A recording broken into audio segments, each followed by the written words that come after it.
মহিলাদের গোসল ফরজ হওয়ার পরও যদি বাসায় কাজ করতে পারে, তাহলে পুরুষরা কি গোসল ফরজ অবস্থায় বাসার বাইরে যেতে পারবে?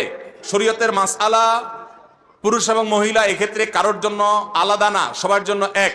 আমাদের দেশে গোসল ফরজ অবস্থা মহিলারা বাসার কাজ কাম করালে, বাচ্চাকে দুধ খাওয়াইলে অনেক মহিলারা আছে বলে যে ফরজ গোসল অবস্থা এগুলো করা ঠিক না, কিন্তু পুরুষটা টং টং করে ঘুরে বেড়ায়, তার বিরুদ্ধে কোনো ফতোয়া নাই। এগুলা অনুচিত কাজ। মনে রাখবেন, গোসল ফরজ হলে দেরি না করে খুব তাড়াতাড়ি গোসল করে ফেলতে হয়, এটাই হলো শরিয়ার নির্দেশ। গোসল ফরজ অবস্থা বেশি সময় থাকা উচিত না।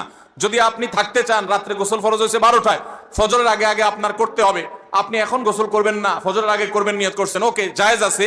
ঘুমাইতে চাইলে ঘুমাইতে পারেন, কিন্তু উত্তম হলো ওযু করে তারপর ঘুমাবেন। নবী করিম সাল্লাল্লাহু আলাইহি ওয়াসাল্লামের সুন্নাহ ছিল সেটা। অতএব আপনি অন্য কাজ করতে চাইলে করবেন, কিন্তু ওযু করে তারপরে করবেন, আর পরবর্তী ওয়াক্তের আগে আগে গোসল করে ফেলবেন, এটা হলো সুন্নাহ। আর যদি ওযু না করেন, বড় কোনো গুনাহ হবে না, কিন্তু সুন্নাহর খেলাফ হবে।